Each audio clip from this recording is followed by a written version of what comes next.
In this video, we're going to continue our discussion of special integrating factors, which is section 2.5 of our textbook. In part 1 of our video, we discussed the purpose of the special integrating factor and what exactly we can use it for. And then we also talked about how it could affect our solution. So what I'd like to do in this video is go through a full example where we find the integrating factor ourselves and use it to solve the differential equation, and then at the end analyze whether any solutions were gained or lost. So for our first example, we want to solve the differential equation x to the fourth minus x plus y dx minus x dy. So in this differential equation, we see that it is written in that typical format that we expect to see an exact equation written in. So I'm going to identify my m and my n functions and check to see if this differential equation is exact. Our m function, which is always paired with our dx, is x to the fourth minus x plus y. And the n function, which is always paired with the dy, in this case is negative x. In the general format, we have addition between those two terms. So if you see it as subtraction, then you need to think of it as part of your n function. So the way that we check to see if this differential equation is exact is we are going to check to see if the second order mixed partial derivatives are equal. Because this expression has the dx at the end of it, what that means is somebody has already come along and taken the derivative with respect to x. So what we want to do now is take the derivative with respect to y, so that both of those partial derivatives end up getting taken. And then for n, we want to take the partial derivative of n with respect to x.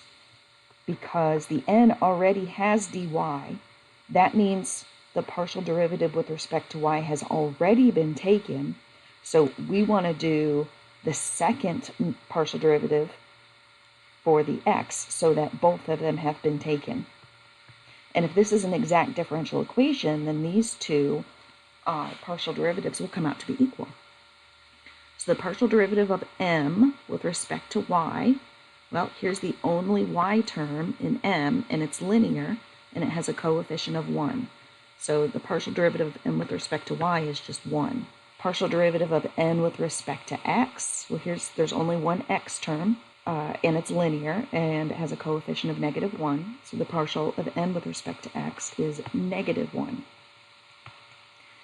And right now, these are not equal. So as it's written, this differential equation is not exact. But we could possibly make it exact by introducing a function that, when multiplied out by our m and our n, does make them exact. So the trick to finding this function was setting up those two fractions. We had partial of m with respect to y minus partial of n with respect to x all over n. That was one option. And then the other option was to flip-flop our numerator, do partial of n with respect to x minus partial of m with respect to y all over m. And we're going to take a look at what these expressions look like. So partial of m with respect to y, we've already done these partial derivatives. This is going to be 1 minus -1 all over the original n is -x. And when we simplify this, we're going to get -2 over x. If we flip-flop this, we're going to have -1 minus 1 all over the original m function, which was x to the fourth minus x plus y. And that simplifies to -2 over x to the fourth minus x plus y. So what we're looking for in these two expressions, if the first expression is a function of only x, we're looking at the simplified part of it, and seeing if it only has x's. And the answer is yes. What that means is we're going to find our integrating factor by integrating this. It's possible that the answer to this is a no, and we might have to check this second equation, or the second expression. And with the second expression, we're asking, is this only a function of y? That answer is no. That means we don't want to use this to find our integrating factor. We want to use whichever one of these is a function of only one variable. So we're going to be using this one, and since it has x's in it, that means our integrating factor is a function of x. So mu of x is e to the integral of this expression, -2 over x. So that antiderivative is -2 natural log of x, and the e in the natural log can cancel if we move that -2 using properties of logs. We can move that -2 back into the exponent position, and this is the same as e to the natural log of x to the -2. Now that there's nothing in between the e and the ln, they cancel each other. And then once the ln cancels, those absolute values are no longer needed. This is just x to the -2. So our integrating factor in this magic function that we can use, we can multiply by x to the -2 to make our original differential equation an exact differential equation. So we already know that the original is not exact, but look at the magic that happens when we take this original differential equation and we multiply through by x to the -2.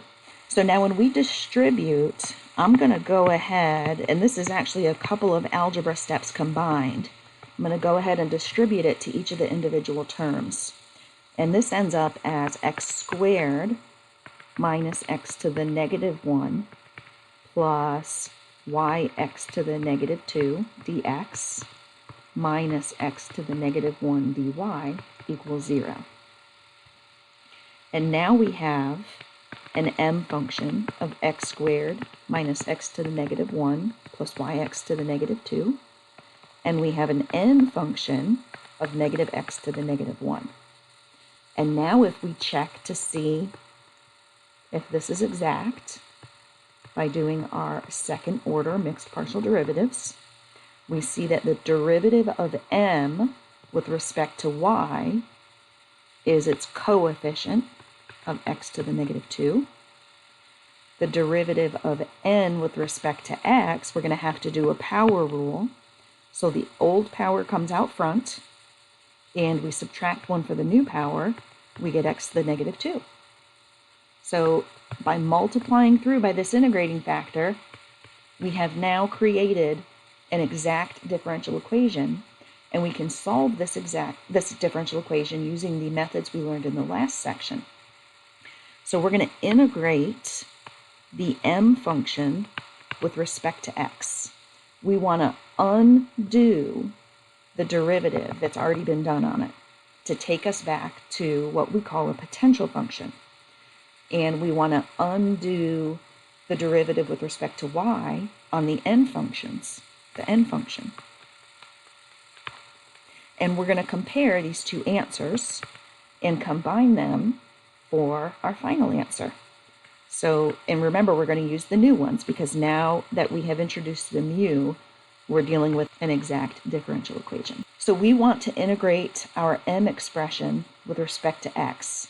So only apply your integration rules to the x's. If there's any other variables in there, just think of them as either constants or coefficients. So when we integrate with respect to x, we're going to get 1/3 x cubed minus natural log of x. And then the derivative here, we're going to have to do the power rule. So we're going to add 1 to the power and divide by the new power. That gives us minus y x to the -1. And because we're only working with the x's here, and this is an indefinite integral, there could be an arbitrary constant that has y's in it. So this is a potential solution function. We also want to integrate our new n function, which is negative x to the negative 1. We want to integrate that with respect to y. Well, there's no y's there, so we're just integrating a constant. The way that we integrate a constant is we tack a variable onto it. Since we're integrating with respect to y, we tack a y onto it. And because we're only integrating with respect to y, and it's an indefinite integral, we could have an arbitrary constant, and that arbitrary constant could have x's in it. So now what we want to do is we want to compare these two possible solutions. If there's any terms that they have in common, we're going to only use it once. So negative x to the negative 1 times y and negative y times x to the negative 1, those are the same thing. So when we write our final answer, we only use that once. And then we also going to use all the other unique terms that we see. So there's also going to be a 1/3 x cubed, and there's also going to be a minus natural log absolute value x, and then there's also going to be an arbitrary constant. But the way we write that with a solution for an exact equation is we say that this is equal to our arbitrary constant. So this is our solution to that differential equation. And we're able to solve it using the methods for exact differential equations because we multiplied through by that integrating factor, which turned it into an exact differential equation. There's one more thing we need to consider, though, in this problem. We may have unintentionally, in the process of turning this into a solvable equation, we may have introduced or lost certain solutions. And the way that we decide that is we look back at our mu function. Our mu of x is x to the negative 2. So what we're deciding right now, did we lose or gain any solutions? Well, mu of x is x to the negative 2, and that might pose a problem if that ever has a value of 0. Well, x to the negative 2 is the same as 1 over x squared. And the only time a fraction can have a value of 0 is if the top is 0. So this is never going to be true. But we could still encounter a problem if we ever have x equals 0 in the denominator. Because of that negative 2 power, x equals 0 could give us a problem. So what we're dealing with here, our mu of x is giving us an issue. It's introducing the idea that we can't use x equals 0. So let's look back at these rules that we talked about, or this little flow chart that we set up for how to decide if we gain or lose solutions. So step number 1, or question number 1, is the value possible? So what we have found is we might be losing a value because we have found a value that's an issue. Because the x ends up in the bottom and we're not allowed to divide by 0, if x were equal to 0, that would be a problem. So we've actually encountered a value that cannot be used, that is not possible. So we're looking at this scenario here.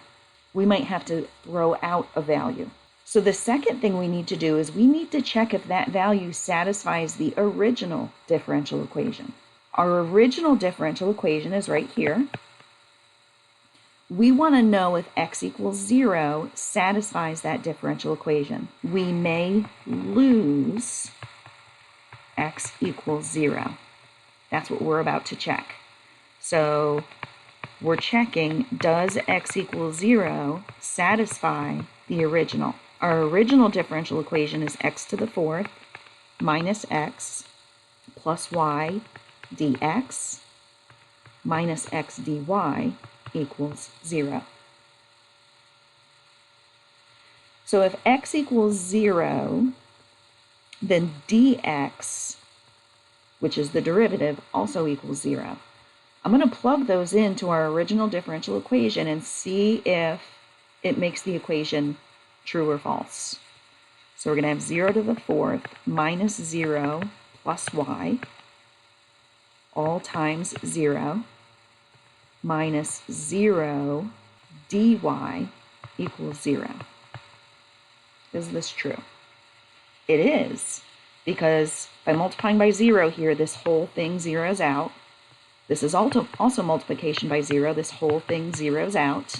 This is a true equation. X equals 0 does satisfy the original. So we have found that x equals 0 satisfies the original. But because we used mu of x equals x to the negative 2 to solve this differential equation, we lose the ability of being able to use x equals 0. Because now x equals 0 is going to give us a problem in this mu function. So x equals 0 gives us a problem.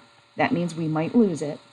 And because it satisfies the original, yes, x equals 0 is going to be thrown out. It's a solution to the original, but because we used that mu equals x to the negative 2, we have to throw it away. X equals 0 is not allowed to be used because it makes x to the negative 2 undefined.